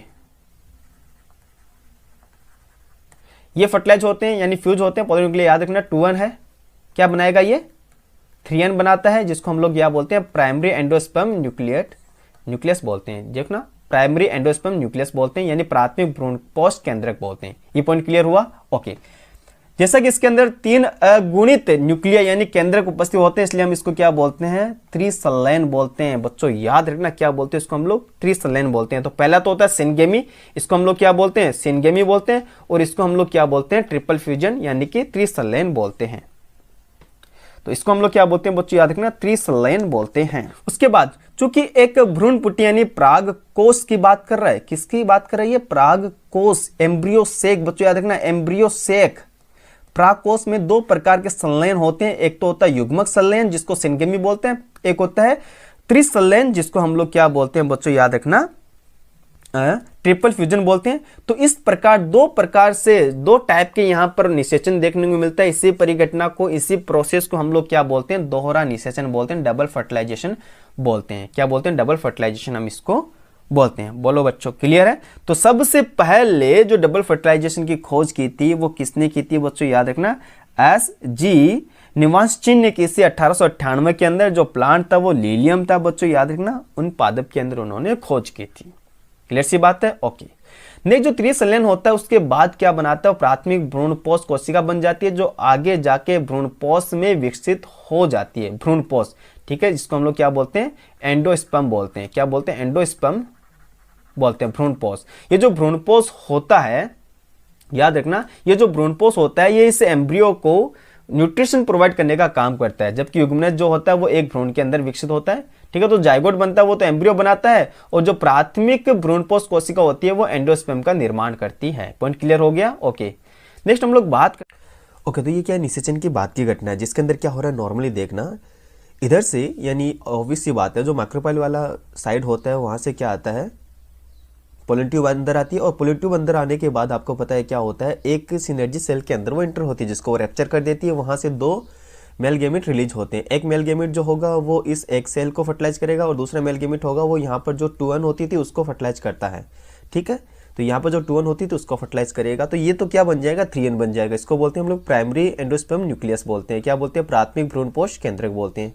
clear हो गया इतना? ओके, वहीं अगर बात करते हैं जो सेकंड मेल गेमिट होता है वो किसको फर्टिलाइज करता था, यहाँ पर एग सेल को। तो जैसे एग सेल को वो फर्टिलाइज करेगा, किसका फॉर्मेशन होता है, जाइगोट का फॉर्मेशन होता है, युग्मनज का फॉर्मेशन होता है। उसके बाद ध्यान से देखना, ये जो एंटीबॉडी सेल होती है ये भी डिजेनरेट हो जाती है, और जो बची हुई सहायक कोशिका होती है वो भी डिजेनरेट हो जाती है। पॉइंट क्लियर हुआ? ओके, उसके बाद ध्यान से समझना, इस एक सेल को ले रखा है, इस एक कोशिका को ले रखा है, कौन सी, युग्मनज वाली। तो जैसे जाइगोट बन जाता है उसके बाद क्या होता है, यहाँ पे क्लीवेज होता है, क्लीवेज होना स्टार्ट हो जाता है। उस क्लीवेज के कारण बच्चों याद रखना, उस क्लीवेज के कारण जैसे मैं आपको बताता हूँ, जैसे जाइगोट बना, जाइगोट से क्या होता है, 2 सेल बनती है, क्लीवेज होता है, 2 सेल से क्या होती है, 4 सेल बनती है, 4 सेल से क्या बनती है, इस तरह से कंटिन्यूअसली क्लीवेज होने के बाद में स्टेज आती है ग्लोबुलर एम्ब्रियो की। कौन सी आती है, ग्लोबुलर एम्ब्रियो। ध्यान से देखना, जैसे जाइगोट से क्या बना, 2 सेल बना, 2 से 4 सेल बना, उसके बाद आता है ग्लोबुलर एम्ब्रियो, इसको बोलते हैं ग्लोबुलर एम्ब्रियो। यहाँ पे लिख भी लेना, ग्लोबुलर एम्ब्रियो। इसके अंदर आप लोगों को दिख रहा होगा यहाँ पर एक इस तरह का जो पार्ट अपन को नजर आ रहा है, इसी के अंदर जो सेल होती है वो डिवाइड रहती है। जो बाहर वाली लेयर दिख रही है आपको कोशिका की, ये तो बनाती है डर्मेटोजन। ओके, इसके अंदर वाली आती है वो होती है पेरीब्लेम, और इसके सेंटर वाली होती है प्लीरोम। आपको पता भी होगा ये किस किस चीज का डेवलपमेंट करती है। ओके, ये जो अपन को सेल दिख रही है ये वाली, इसको हम लोग बोलते हैं हिस्टोरिया। ठीक है, क्या बोलते हैं इसको हम लोग, हिस्टोरियल सेल बोलते हैं। बच्चों याद रखना, इसको हम लोग हिस्टोरियल सेल बोलते हैं। और ये जो होता है वो सस्पेंसर होता है। ओके, देन ये ग्लोबुलर जो एम्ब्रियो बनता है, इसी ये कन्वर्ट होता है आगे जाके हार्ट शेप के एम्ब्रियो के अंदर। तो ये आपको सीक्वेंस याद रखना है। देन क्या होता है, हार्ट शेप। तो इसके अंदर आप देख रहे हो धीरे धीरे जो कोटिलेडन हो रहे हैं वो निकलना स्टार्ट हो रहे हैं। ध्यान से देखना, ये जो कोटिलेडन हो रही है निकलना स्टार्ट हो रहे हैं, आगे जाके ध्यान से देखना यही कोटिलेडन के अंदर कन्वर्ट हो जाते हैं। ओके, और ये क्या होता है, सस्पेंसर होता है। उसके बाद जो सेंटर वाला, यहाँ से अगर मैं इसका एम्ब्रियल एक्सिस बनाता हूँ, ये जो एम्ब्रियल एक्सिस होती है, इसके इस वाले पार्ट के अंदर तो होता है रेडिकल, और इस वाले पार्ट के अंदर क्या होता है, प्ल्यूमुल होता है। रेडिकल जो होता है आपको पता है रूट का फॉर्मेशन करती है, और प्ल्यूमुल जो होता है वो स्टेम यानी कि ऊपर वाले पार्ट का फॉर्मेशन करती है। और ये दोनों क्या होते हैं, कोटिलेडन होते हैं, बीजपत्र होते हैं। ये डाइकोट प्लांट का, इसलिए यहाँ पर आपको देखने को मिल रहा है 2 बीजपत्र देखने को मिल रहा है। नीचे लिखा हुआ भी है एक द्विबीजपत्री भ्रूण के विकास के चरण। ठीक है, तो डाइकोट प्लांट के अंदर जो एम्ब्रियो डेवलपमेंट होता है उसकी सारी स्टेजेस अपन को यहाँ पर बता रखी है। इसके बारे में लिखा हुआ आगे है, हम लोग आगे इसको रीड आउट करेंगे। अब बात करते हैं पोस्ट फर्टिलाइजेशन, जिसके अंदर हम लोग स्ट्रक्चर पढ़ेंगे और उसके इवेंट्स देखने वाले हैं। तो नॉर्मल से पता है हम लोगों को, हम जानते भी हैं कि ओव्यूल जो होता है वो किस में कन्वर्ट हो जाएगा, सीड के अंदर कन्वर्ट हो जाएगा। ओके, और जो ओवेरी होती है, ओवेरी जो होती है वो किस में कन्वर्ट हो जाती है, फ्रूट के अंदर कन्वर्ट हो जाती है। ठीक है, नेक्स्ट देखो, इसके अंदर लिखा हुआ भी है कि दोनों निषेचन के अनुपालन या अनुहरण से क्या होता है, एक तो एम्ब्रियो एंडोस्पर्म बनता है यानी भ्रूणपोष बनता है, साथ ही भ्रूण के विकास के अगले घटनाक्रम के अंदर क्या होता है, बीजांड के परिपक्व होकर बीज में बदलने तथा अंडाशय से क्या होता है, फल के रूप में विकसित होने की सभी घटनाओं को हम लोग क्या बोलते हैं, पोस्ट फर्टिलाइजेशन बोलते हैं। ठीक है, पोस्ट फर्टिलाइजेशन इवेंट बोलते हैं। अब बात करते हैं हम लोग एंडोस्पर्म भ्रूणपोष की बात करते हैं। क्या बात करते हैं, एंडोस्पर्म। एक चीज मैं आपको और क्लियर कर देता हूं कि जैसे ही फर्टिलाइजेशन होता है, आपको पता है एंडोस्पर्म जो होता है वो 3n होता है। ओके, जैसे ही फर्टिलाइजेशन होता है उसके बाद सबसे पहले जो डेवलपमेंट होता है वो किसका होता है, इसी का होता है, भ्रूणपोष का होता है। उसके बाद जाइगोट डेवलप होना स्टार्ट होता है, क्योंकि आपको पता है जब जाइगोट एम्ब्रियो बनाएगा, यानी जाइगोट के अंदर जब एम्ब्रियो का फॉर्मेशन होगा तो उसको न्यूट्रिएंट चाहिए, उसको पोषण चाहिए। ये पोषण कौन देता है, भ्रूणपोष ही देता है। तो यहाँ पे लिखा हुआ भी है कि भ्रूणपोष का विकास भ्रूण विकास के रूप में बढ़ता है। क्यों, क्योंकि जो प्राथमिक भ्रूणपोष कोशिका होती है वो बार बार क्लीवेज होती है, बार बार विभाजित होती है और क्या करती है, त्रिगुणित भ्रूणपोष उत्तक का निर्माण करती है। 3n एंडोस्पर्म टिश्यू का निर्माण करती है। ये जो 3n एंडोस्पर्म टिश्यू होता है, इनकी कोशिकाएं भोजन को संरक्षित रखती है। याद रखना, इनकी कोशिकाएं भोजन को संरक्षित रहती है, जो कि डेवलपमेंट या फिर जो डेवलप हो रहे एम्ब्रियो है उसको पोषण प्रदान कर सके। तो क्वेश्चन आता है यहाँ से कि जो डेवलप हो रहा एम्ब्रियो होता है उसको न्यूट्रिशन प्रोवाइड कौन करवाता है? बच्चों याद रखना, एंडोस्पर्म उसको प्रोवाइड करवाता है, भ्रूणपोष उसको प्रदान करता है। देखना तो सामान्य प्रकार का, देखो अगर मैं प्राथमिक भ्रूणपोष केंद्र की बात करता हूँ, दो प्रकार का होता है, एक तो फ्री न्यूक्लियर होता है और दूसरा सेलुलर होता है, यानी कोशिकीय प्रकार का होता है। फ्री न्यूक्लियर का मतलब क्या होता है कि उसके अंदर ओनली फ्री न्यूक्लियर क्लीवेज देखने को मिलता है, वहां पर सेल वॉल का निर्माण नहीं होता, वहां पर ओनली केंद्रक का निर्माण ही होता रहता है डिवाइड होने के बाद। ओके, इसको हम लोग बोलते हैं फ्री न्यूक्लियर एंडोस्पर्म या फिर मुक्त केंद्र की भ्रूणपोष कहते हैं। क्लियर सी बात है? ओके, जैसे आप लोगों ने देखा भी होगा जो कच्चा नारियल होता है उसका पानी जो होता है वो फ्री न्यूक्लियर भ्रूणपोष ही होता है। बच्चों याद रखो, क्योंकि उसके अंदर बहुत सारे न्यूट्रिएंट वगैरह प्रेजेंट होते हैं जो हमको एनर्जी प्रोवाइड करवाते हैं। ओके, उसके बाद अगर बात करें कि जैसे ही क्लीवेज होता है उसके तुरंत बाद वहां पर अगर कोशिका भित्ति की रचना हो जाती है तो उसको हम लोग बोलते हैं कोशिकीय, याद रखना भ्रूणपोष जो होता है वो कोशिकीय प्रकार का बन जाता है, यानी कि सेलुलर एंडोस्पर्म बोलते हैं। वो कहाँ पे मिलेगा? जैसे कच्चा नारियल होता है उसका पानी तो पता चल गया कि ये फ्री न्यूक्लियर एंडोस्पर्म होता है, लेकिन इसकी जो व्हाइट गिरी जिसको हम लोग बोलते हैं ना, वो होता है कोशिकीय भ्रूणपोष। तो जो एग्जाम्पल है वो आपको अच्छे से याद रखने हैं। क्लियर हो इतना? ओके। कई बार ऐसा देखा गया है कि बीज के परिपक्व होने से पहले पहले जो कंप्लीट एंडोस्पर्म होता है वो इस एम्ब्रियो के द्वारा यूज कर लिया जाता है, यानी इस प्रकार का जो सीड होता है उसको हम लोग बोलते हैं अभ्रूणपोषी,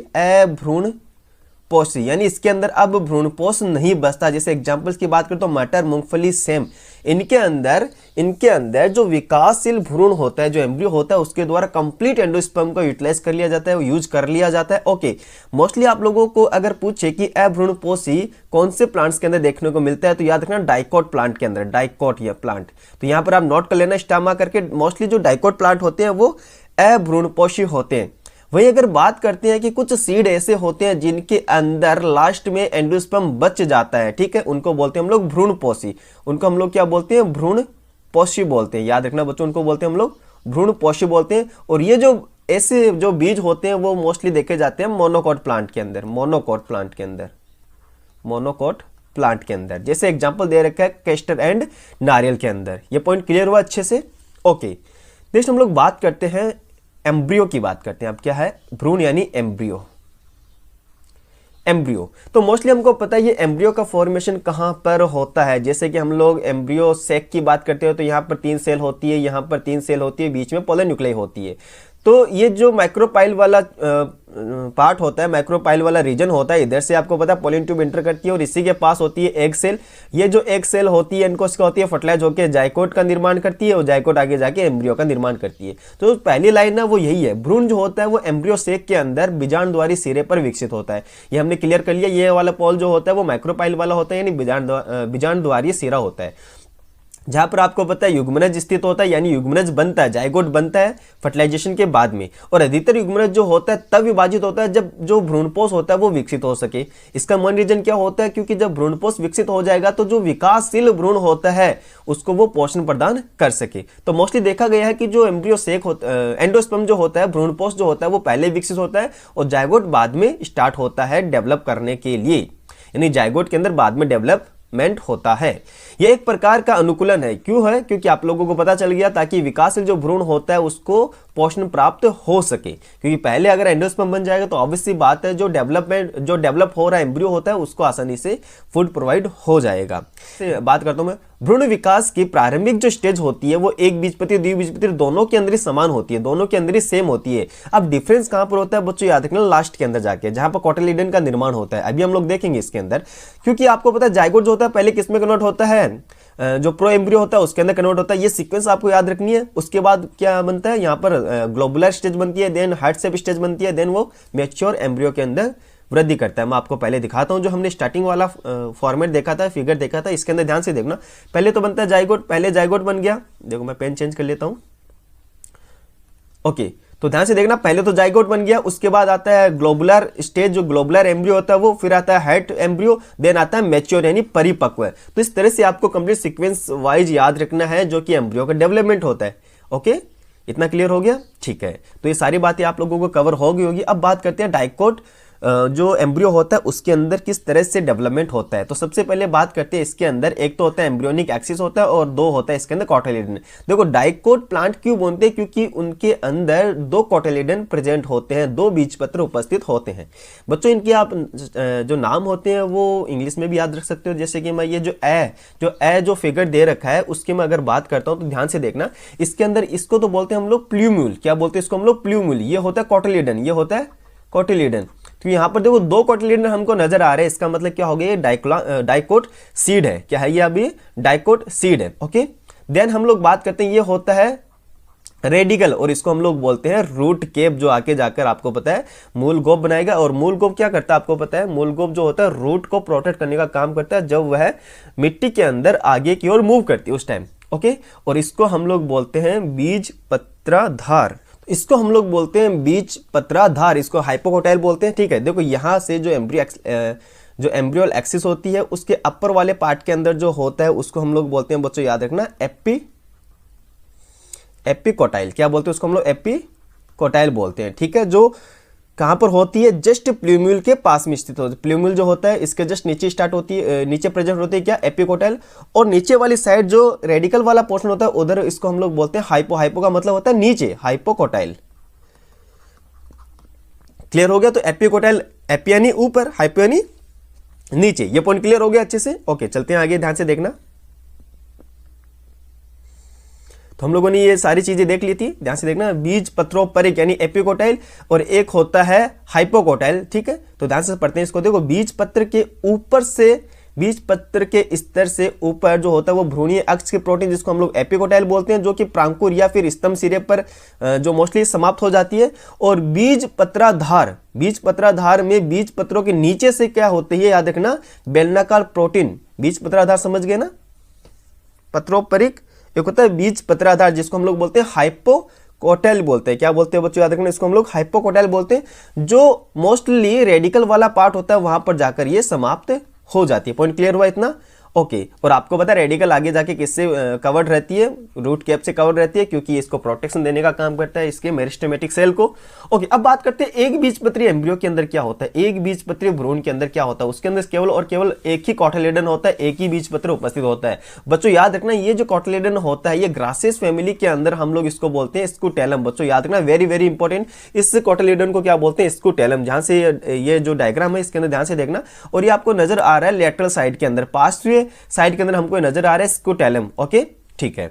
नेक्स्ट हम लोग बात करते हैं इसके अंदर, ध्यान से देखना, जो एम्ब्रियो एक्सिस के एक तरफ यानी कि पार्श्व स्थिति के अंदर उपस्थित होता है। ये मैंने अभी आप लोगों को बता भी दिया। इसके निचले सिरे पर जो एम्ब्रियोनिक अक्ष होती है वहां पर एक गोलाकार और मूल आवरण का एक बिना विभेदित परत से आवृत होता है। इसको हम लोग क्या बोलते हैं? कोलराइजा। देखो मैं आपको बताता हूं कोलियोराइजा क्या होता है, ध्यान से समझना, ध्यान समझना। इसके मैं सारे टर्म जो होते हैं वो एक बार इंग्लिश में आप लोगों को बता देता हूं। इसको हम लोग क्या बोलते हैं? स्कूटेलम बोलते हैं। इसको हम लोग क्या बोलते हैं? स्कूटेलम बोलते हैं। ये होता है कोलियोप्टाइल। प्रांकुर चोल को क्या बोलते हैं? कोलियोप्टाइल। मैं यहां पर नोट कर रहा हूं, आप भी लोग नोट कर सकते हो, कोलियोप्टाइल। इसको हम लोग क्या बोलते हैं? कोलियोप्टाइल बोलते हैं। जो प्ररोह शीर्ष होता है बच्चों उसको हम लोग बोलते हैं स्टेम एपिकल। ये तो सुना होगा, स्टेम एपिकल। ओके, अब ये क्या है बच्चों? याद रखें, इसको बोलते हैं हम लोग एपीब्लास्ट। बच्चों याद रखना, इसको क्या बोलते हैं हम लोग? एपीब्लास्ट। ये वाला पार्ट आपको अभी पता चल गया, रेडिकल बोलते हैं हम लोग इसको। इसको बोलते हैं रूट कैप,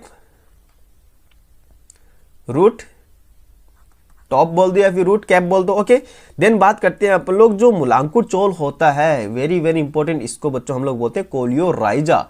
कोलियोराइजा, ध्यान से देखना, कोलियोराइजा। राइजा में आर आ रहा, आर मतलब कि रूट से कोरिलेट कर लेना। ठीक है, कोलियोप्टाइल, कोलियोप्टाइल में पी आ रहा है, पी यानी प्ल्यूम्यूल, प्ल्यूम्यूल यानी कि ये प्रांकुर चोल है। ठीक है, इस तरह से आप लोग इसको याद भी रख सकते हो, बहुत इजी रहेगा। ओके, देन हम लोग बात करते हैं कोलियोराइजा का, हमको पता चल गया जो कि मूलांकुर चोल जिसको हम लोग कहते हैं। वही बात करते हैं स्कूटेलम से जुड़ा हुआ, स्कूटेलम के जुड़ाव के स्तर से जो ऊपर होता है वहां पर याद रखना एम्ब्रियोनिक एक्सिस के भाग को हम लोग बोलते हैं बीज पत्रोपरिक। जैसे मैंने अभी आपको कहा था, इसके ऊपर वाले पार्ट को हम लोग क्या बोलते हैं बच्चों? याद रखना, इसके ऊपर वाले पार्ट को हम लोग बोलते हैं एपिकोटाइल और नीचे वाले पार्ट को बोलते हैं हाइपोकोटाइल। बीज पत्रोपरिक, एक आता है बीज पत्राधार। दोनों टर्म्स क्लियर हो गए, एक तो एपिकोटाइल होता है, दूसरा हाइपोकोटाइल होता है। ये पॉइंट क्लियर हुआ इतना? ओके, अब बीज पत्रोपरिक के अंदर क्या होता है, प्ररोह, शीर्ष तथा कुछ आदिकलिका, आदिकलिका यानी कि जो फ्लोरल प्राइमोडियम होता है उसकी बात करें, ये पर्ण होते हैं जो कि एक खोखला पर्णीय संरचना को घेरे रहती है। इसको हम लोग क्या बोलते हैं, प्रांकुर चोल बोलते हैं। अभी हम लोगों ने इसी को चेक किया है, ध्यान से देखना। इसको हम लोग क्या बोलते हैं, प्रांकुर चोल बोलते हैं, यानी कि एपिकोटाइल हम लोग इसको बोलते हैं। बच्चों स्टार मार्क कर लेना, हो सके तो इंग्लिश टर्म्स याद करने की कोशिश करना, बहुत ईजी रहता है। अब बात करते हैं सीड, बीज की बात करते हैं। अब क्या बात करेंगे हम लोग, सीड यानी कि बीज की बात करते हैं। तो सबसे पहले अगर मैं सीड की बताऊं तो सीड का जो निर्माण होता है वो बीजांड से होता है, ठीक है। तो बीज का निर्माण किससे होता है, बीजांड यानी कि ओव्यूल से होता है, जो मैंने अभी आप लोगों को बताया था, बीजांड से बीज का निर्माण होता है। और आवर्तबीजी जो पादप होता है, लैंगिक जनन का अंतिम जो उत्पाद होता है, यानी कि लास्ट जो प्रोडक्ट होता है वो क्या होता है, सीड होता है, बीज होता है। इतना पॉइंट क्लियर हो गया। ओके, देखो इसके अंदर हम लोग और भी बहुत सारी चीजें देखेंगे, लेकिन यहां पर इतना कुछ लिखा हुआ नहीं है, लेकिन फिर भी मैं आपको बोल देता हूं, ध्यान से सुनते रहना इस चीज को। देखो बीजांड का जो बाह्य आवरण होता है वो बीज के बाह्य कवच यानी कि टेस्टा में परिवर्तन होता है, जबकि जो आंतरिक जो अंत अध्यावरण जिसको हम लोग बोलते हैं वो होता है भीतरी कवच, जिसको हम लोग टैगमेन बोलते हैं, उसके अंदर ये कन्वर्ट हो जाता है। तो टेस्टा और टैगमेन जो होते हैं उनको हम लोग सीड कोट बोलते हैं। टेस्टा और जो टैगमेन होते हैं उनको हम लोग सीड कोट बोलते हैं। अब इसके अंदर ये लिखा हुआ नहीं है इतना, इसलिए मैंने आप लोगों को बता दिया है, ठीक है। देखो लास्ट तक ये लिखा हुआ नहीं है, लेकिन हाँ डायग्राम के अंदर है, हम लोग इसको कवर करेंगे, बाकी हम लोग आगे देख लेंगे इसको। ओके, तो ध्यान से समझते हैं इसको। तो इससे इसको प्राय एक निषेचित बीजांड के रूप में वर्णित किया जा सकता है। ऑब्वियस सी बात है, जब फर्टिलाइज होगा तो बीज का निर्माण होता है। बीज जो होता है वो फलों के अंदर पैदा होते हैं। जब भी हम लोग फ्रूट खाते हैं तो हमको सीड जो होते हैं वो फल के अंदर ही नजर आते हैं। एक बीज में विशिष्ट रूप से क्या क्या होता है, बीज आवरण होता है, बीज पत्र होता है और एक भ्रूण अक्ष होती है। तीन चीजें बच्चों याद रखनी है हम लोगों को, कौन कौन सी। बीज आवरण क्या बोलते हैं हम लोग, सीड कोट बोलते हैं। बीज पत्र को हम लोग कोटिलेडन बोलते हैं और इसको बोलते हैं हम लोग एम्ब्रियोनिक एक्सिस बोलते हैं। ओके, तो ये इसके अंदर प्रेजेंट होता है। और ये भ्रूण के बीज पत्र एक सरल संरचना होती है बच्चों याद रखना। भ्रूण का जो बीज पत्र होता है वो एक सिंपल स्ट्रक्चर के फॉर्म में होते हैं। कोटिलेडन जो होता है वो एकदम से सिंपल स्ट्रक्चर के फॉर्म में होती है, जिसके अंदर क्या होता है, फूड होता है, यानी कि जो स्टोरेज फूड होता है वो इसके अंदर प्रेजेंट होता है। और आगे जाके आपको पता है यही स्टोरेज फूड जो होती है, जब तक वो प्रकाश संश्लेषण नहीं करता पादप, तब तक उसको पोषण प्रदान देने का काम कौन करता है, ये कोटिलेडन ही तो करते हैं। इतना क्लियर हो गया। ओके, ठीक है ना। तो ये वही एल्ब्यूमिनस है जिसको हम लोग वहां ऊपर भ्रूणपोषी और अभ्रूणपोषी कह रहे थे। गैर एल्ब्यूमिनस को हम लोग क्या बोलते हैं, अभ्रूणपोषी, और एल्ब्यूमिनस को हम लोग क्या बोलते हैं, भ्रूणपोषी बोलते हैं। ध्यान से देखना, अभ्रूणपोषी बीज में अपशिष्ट भ्रूणपोष नहीं होता। क्यों नहीं होता, क्योंकि कंप्लीट जो एंडोस्पर्म होता है उसका यूटिलाइज कर लिया जाता है। इतना पॉइंट क्लियर हो गया। जैसे मैंने आपको अभी बताया था, जो डाइकोट प्लांट होते हैं, जो द्विबीजपत्री पादप होते हैं, मोस्टली उनके अंदर जो सीड होते हैं वो अभ्रूणपोषी ही होते हैं, जैसे मटर और मूंगफली। अब जो भ्रूणपोषी की बात करते हैं, एल्ब्यूमिनस सीड होते हैं, उनके अंदर क्या होता है, जो एम्ब्रियो एंडोस्पर्म जो होता है उसका कुछ भाग शेष रह जाता है। जैसे सारे एग्जांपल आपको याद रखना है, गेहूं, मक्का, बाजरा, अरहर या फिर सूरजमुखी। बच्चों याद रखना, ये मोस्टली क्या से होते हैं, मोनोकोट प्लांट के अंदर देखा जाता है। ये कहां पे होता है, मोनोकोट प्लांट के अंदर। तो अगर आपको ऊपर से याद रखना है, मतलब कि जो नॉन एल्ब्यूमिनस होता है यानी कि अभ्रूणपोषी जो होता है वो तो डाइकोट प्लांट के अंदर होता है, और जो भ्रूणपोषी होता है यानी कि एल्ब्यूमिनस जो होता है वो किसमें होता है बच्चों याद रखना, मोनोकोट प्लांट के अंदर देखने को मिलता है। यहां पर आप कपास भी ऐड कर लेना, कपास के अंदर भी एल्ब्यूमिनस सीड प्रेजेंट होते हैं, भ्रूणपोषी बीज पाए जाते हैं। इतना पॉइंट क्लियर हो गया। ओके, आगे देखना, ध्यान से देखना। कभी कभार ऐसा भी होता है कि कुछ बीजों में, जैसे कि काली मिर्च और चुकंदर होता है, उसके अंदर न्यूक्लियस भी शेष रह जाता है। बच्चों याद रखना, जो बीजांड का होता है उसका भाग भी शेष रह जाता है, जिसको हम लोग क्या बोलते हैं बच्चों याद रखना, परिभ्रूणपोष बोलते हैं। क्या बोलते हैं उसको हम लोग, परिभ्रूणपोष बोलते हैं। तो मैं सारे एग्जांपल आपको यहाँ पे बता रहा हूँ। एक तो काली मिर्च आपको याद रखना है इसके अंदर, और एक आपको चुकंदर याद रखना है इसके अंदर, ठीक है। एक आपको वाटर लिली भी याद रखना है, यहाँ पे लिख लेना, वाटर लिली भी होता है। इनके अंदर पेरिभ्रूणपोष पाया जाता है। इसके अंदर क्या पाया जाता है बच्चों याद रखना, पेरिभ्रूणपोष प्रेजेंट होता है या फिर पाया जाता है। तो ये पॉइंट आप लोगों को क्लियर हो गया होगा, आई होप। नेक्स्ट हम लोग बात करते हैं, इसके अंदर कुछ डोरमेंसी स्टेज दे रखी है और कुछ आपको डाटा भी इसके अंदर दे रखी है, तो उन सभी की हम लोग बात करेंगे। ओके, जो बीजांड का बाह्य आवरण होता है बच्चों याद रखना, जैसे मैंने अभी आपको बताया था, बीजांड का जो बाह्य आवरण होता है वो किसका निर्माण करता है, याद रखना, वो टेस्टा का निर्माण करता है। वो टेस्टा के अंदर कन्वर्ट हो जाता है। वही अगर बात करता हूं मैं, आंतरिक जो आवरण होता है वो टैगमेन के अंदर कन्वर्ट हो जाता है और इन दोनों को हम लोग क्या बोलते हैं, सीड कोट बोलते हैं, बीज कवच बोलते हैं। क्या बोलते हैं इसको हम लोग, बीज कवच बोलते हैं, जो कि उसको सुरक्षा प्रदान करने का काम करता है। ध्यान देखना, जहां पर यानी कि बीजांड के जिस भाग के अंदर माइक्रोपाइल वाला रीजन होता है, माइक्रोपाइल वाला रीजन होता है, उस माइक्रोपाइल रीजन के अंदर जब ये सीड बन रहा होता है उसके अंदर यहां पर एक छोटा सा होल रह जाता है। ये जो माइक्रोपाइल वाला रीजन होता है छोटे से छिद्र के रूप में रह जाता है। ये क्या काम आता है बच्चों, याद रखना, जब बीज अंकुरण होता है, जब बीज जर्मिनेट होता है, उस टाइम ये इसी छिद्र के द्वारा ऑक्सीजन और जल को प्रवेश करता है। बच्चों याद रखना, ये ऑक्सीजन और जल को ग्रहण करता है इसी छिद्र के द्वारा। ये छिद्र कैसे बनता है, माइक्रोपाइल वाले रीजन से बनता है, क्योंकि यहां पर आपको इंटेगुमेंट देखने को नहीं मिलती है, अध्यावरण देखने को नहीं मिलती है। ये बात क्लियर होगी। ओके, नॉर्मल सी बात करें, जैसे बीज परिपक्व होता है उसके अंदर जो जल की मात्रा होती है वो घटने लग जाती है और बीज जो होता है वो मोस्टली कैसा हो जाता है, ड्राई हो जाता है, जिसके अंदर जो उसकी मेटाबॉलिक एक्टिविटीज होती है, क्रिया होती है, वो धीमी पड़ जाती है और जो भ्रूण होता है वो संश्लेषण स्टेज के अंदर चला जाता है। इसी को हम लोग क्या बोलते हैं, डॉर्मेंसी बोलते हैं, प्रसुप्ति अवस्था बोलते हैं, डॉर्मेंसी बोलते हैं। अब ये डॉर्मेंसी स्टेज के अंदर बीज तब तक पड़ा रहेगा जब तक उसको ऑप्टिमम टेम्परेचर नहीं मिल जाए, जब तक उसको पर्याप्त नमी ना मिल जाए, आर्द्रता नहीं मिल जाए और ऑक्सीजन उपलब्ध ना हो जाए, तब तक ये डॉर्मेंसी स्टेज के अंदर पड़ा रहेगा। ये सारी अवस्था जब उसके लिए फेवरेबल हो जाती है तब वो आगे जाके जर्मिनेट हो जाता है। क्लियर हो गया। ओके, मैं एक चीज आपको और क्लियर करना चाहता हूं, वही सीड जर्मिनेट होगा जिसके अंदर 13% या उससे ज्यादा वाटर उपस्थित होता है, अदरवाइज वो जर्मिनेट नहीं होगा। याद रखना इस चीज को। जैसे जैसे बीजांड जो होता है परिपक्व होता है, वैसे वैसे जैसे जैसे बीजांड जो होता है परिपक्व होकर बीज का निर्माण करता है और अंडाशय आपको पता है फल के अंदर विकसित हो जाता है। इतना पॉइंट क्लियर हो गया। ओके, तो बीजांड का बीज के रूप में और अंडाशय का फल के रूप में स्थानांतरण चलता रहता है और अंडाशय की जो दीवार होती है, ओवरी की जो वॉल होती है बच्चों, वो किसमें कन्वर्ट हो जाती है, उस फ्रूट के छिलके के रूप में वो कन्वर्ट हो जाती है, फ्रूट के छिलके के रूप में कन्वर्ट हो जाती है। इसको हम लोग क्या बोलते हैं, फल भित्ति बोलते हैं। बच्चों याद रखना, उसको हम लोग क्या बोलते हैं, फल भित्ति बोलते हैं। मोस्टली ये कैसी होती है आपको पता है, गुदेदार होती है। कैसी होती है, मोस्टली ये गुदेदार होती है। फल जो होते हैं अमरूद, आम, संतरे के अंदर तो ये गुदेदार होती है, लेकिन कुछ के अंदर ऐसा देखा भी गया है जहां पर वो ड्राई होती है, शुष्क होती है। जैसे आप मूंगफली को छीलते हो या फिर सरसों का जो सीड होता है उसको जब आप देखते हो तो उसके अंदर भी एक थिन, एक पतली सी परत होती है जो कि ड्राई होती है। इतना बहुत क्लियर हो गया।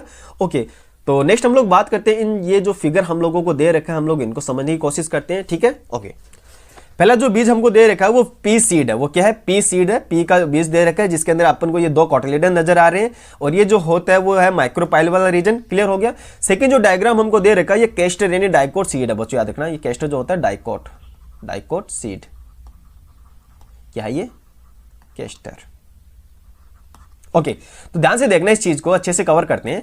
इसके जो आउटर सरफेस के ऊपर आपको दिख रहा है उसको बोलते हैं बीजावरण बोलते हैं, उसको सीड कोट बोलते हैं। अंदर आपको एंडोस्पर्म नजर आ रहा है, इसको हम लोग भ्रूण पोष बोलते हैं। और अंदर की साइड आपको दिख रहा होगा बीज पत्र, जिसको हम लोग क्या बोलते हैं, कोटिलेडन बोलते हैं।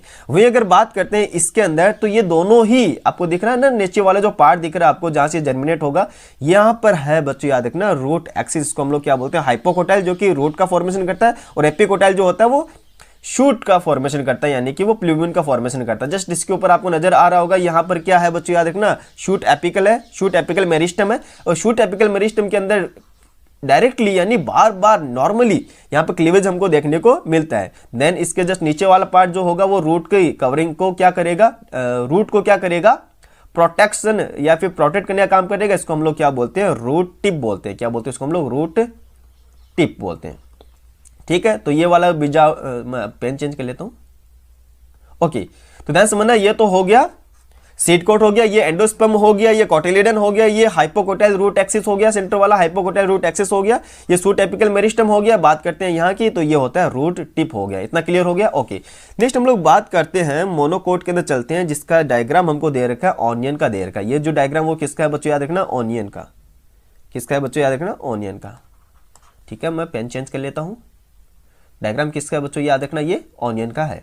ओके, अब इसके अंदर बात करते हैं। देखो मोनोकोट होगा तो ऑब्वियस सी बात है इसके अंदर सिर्फ एक ही कोटिलेडन हमको देखने को मिलेगा। तो याद रखना इसके अंदर सिर्फ एक ही कोटिलेडन प्रेजेंट होता है। इसके अंदर क्या होता है, केवल एक ही कोटिलेडन प्रेजेंट होता है। इसके बाहर जो कोट होता है उसको हम लोग सीड कोट बोलते हैं और ऊपर के साइड होता है रूट शूट एपिकल मेरिस्टम। यहां पर देखने को मिल रहा है, इसको हम लोग क्या बोलते हैं, शूट एपिकल मेरिस्टम होता है। और ये जो पार्ट होता है इसको हम लोग बोलते हैं हाइपोकोटाइल रूट एक्सिस बोलते हैं। और इसके जो टिप के ऊपर होता है उसको बोलते हैं हम लोग रूट टिप। क्या बोलते हैं इसको हम लोग, रूट टिप बोलते हैं।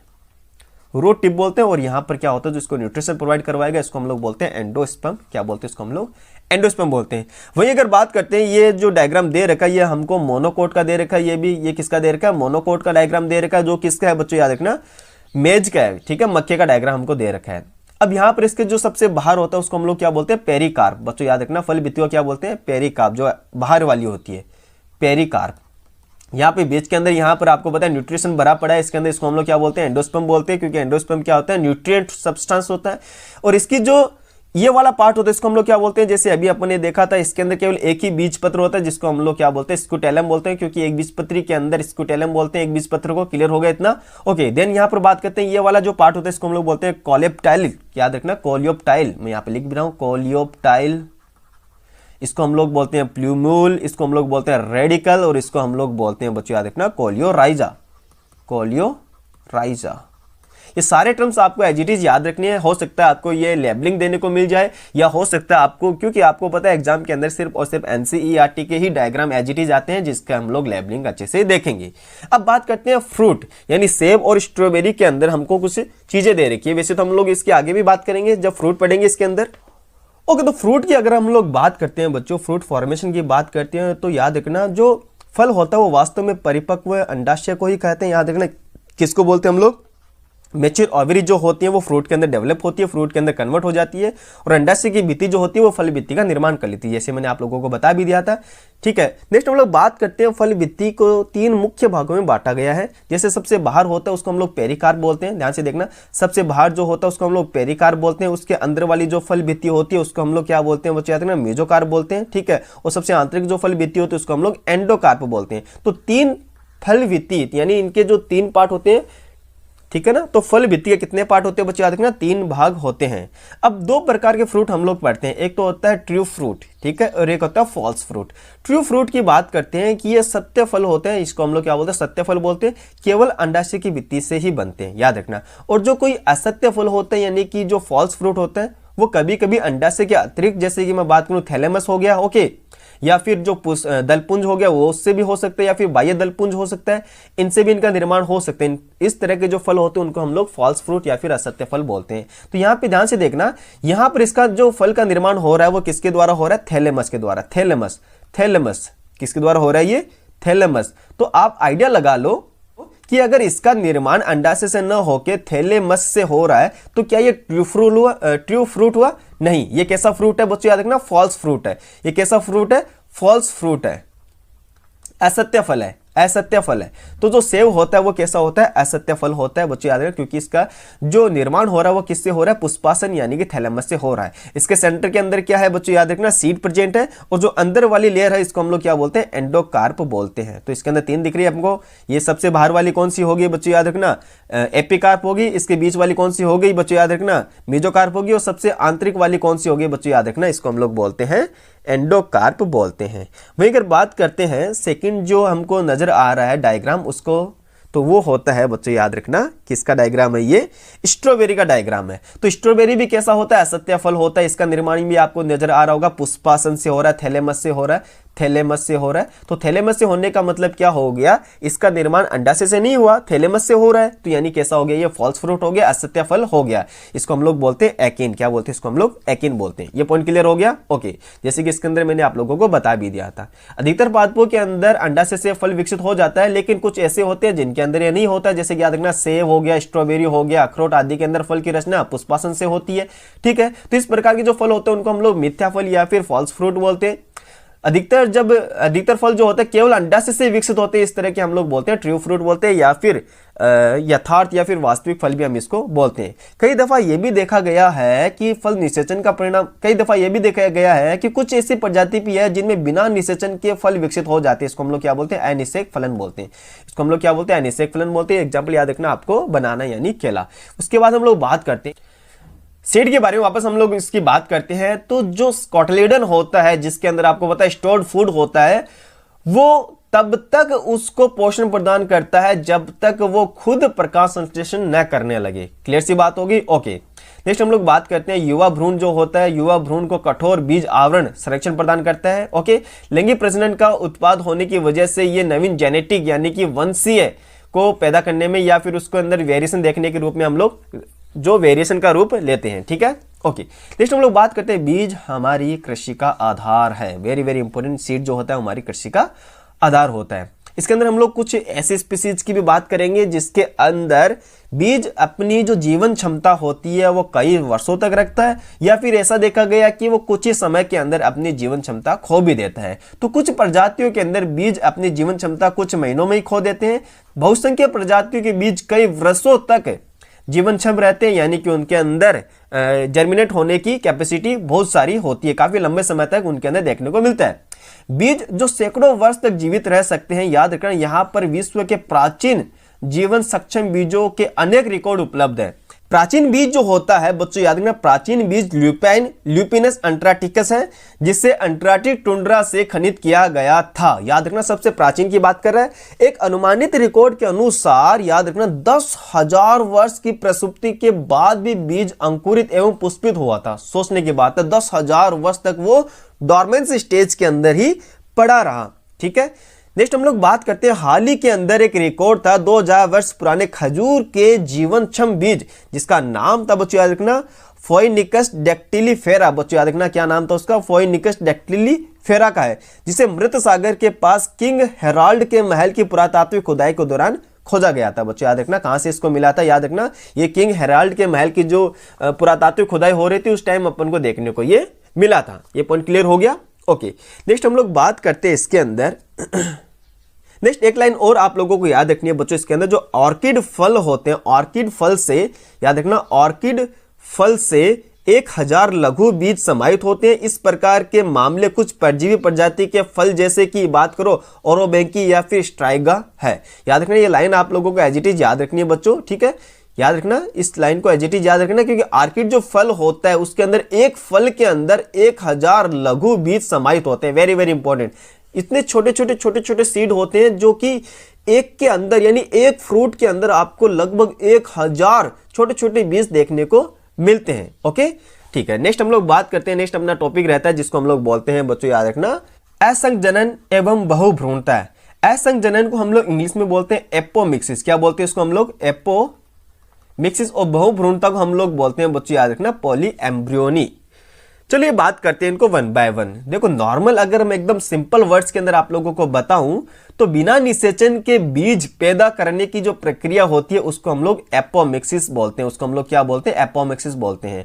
कुछ एक पुष्पी पादप जैसे कि स्ट्रेसिया तथा घासों में बिना निषेचन के बीज पैदा करने की प्रक्रिया विकसित कर ली है, जिसको हम लोग क्या बोलते हैं, एपोमिक्सिस बोलते हैं। पॉइंट क्लियर हुआ, ओके। नेक्स्ट हम लोग बात करते हैं इसके अंदर एपोमिक्सिस बीजों के विकास के सैकड़ों तरीके हैं। जैसे कुछ प्रजाति के अंदर द्विगुणित जो अंड कोशिका होते हैं उसका निर्माण हो जाता है। अब आप लोगों को पता है जब अंड कोशिका ऑब्वियसली यानी पहले से ही द्विगुणित है तो इसके अंदर फर्टिलाइजेशन नहीं होगा और बिना निषेचन के किसमें कन्वर्ट हो जाएगा, सीड के अंदर कन्वर्ट हो जाएगा, एम्ब्रियो के अंदर कन्वर्ट हो जाएगा। ठीक है, नेक्स्ट हम लोग बात करते हैं जो बिना निषेचन के ही भ्रूण के अंदर विकसित हो जाता है। ओके, उसके बाद बात करते हैं कई अवसरों पर तो यह भी देखा गया है कि जैसे जो नींबू होता है, सिट्रस जो होता है तथा आम की किस्मों के अंदर जो भ्रूण कोश जो होता है, याद रखना भ्रूण कोश किसको बोलते हैं, एम्ब्रियोसेक। एम्ब्रियोसेक के आसपास के कुछ न्यूसिलस सेल, बच्चों याद रखना न्यूसिलस सेल बीजांडकाय की जो कोशिका होती है वो कोशिका विभाजित होने लगती है और याद रखना किसका निर्माण कर लेती है, जो कि भ्रूणपोष के अंदर प्रेजेंट होती है तथा भ्रूण के रूप में विकसित हो जाती है तथा किसमें कन्वर्ट हो जाएगी, आगे जाके वो एम्ब्रियो में कन्वर्ट हो जाती है। तो इसमें तो न्यूसिलस की सेल जो होती है वो आगे जाके एम्ब्रियो के अंदर कन्वर्ट हो जाती है। बच्चों याद रखना इस चीज को। कुछ प्रजातियों के अंदर यह भी देखा गया है कि प्रत्येक बीजांड में अनेक भ्रूण उपस्थित होते हैं, यानी एक बीजांड के अंदर बहुत सारे एम्ब्रियो हमको देखने को मिलता है। इसको हम लोग क्या बोलते हैं, बहुभ्रूणता बोलते हैं, यानी पॉलीएम्ब्रियोनिक बोलते हैं। तो एक ही बीज में एक से अधिक भ्रूण उपस्थित होना, इसको अंडरलाइन कर लेना, एक ही बीज में एक से अधिक भ्रूण उपस्थित होना, इसको हम लोग क्या बोलते हैं, पॉलीएम्ब्रियोनिक बोलते हैं, बहुभ्रूणता बोलते हैं। पॉइंट क्लियर हुआ, ओके।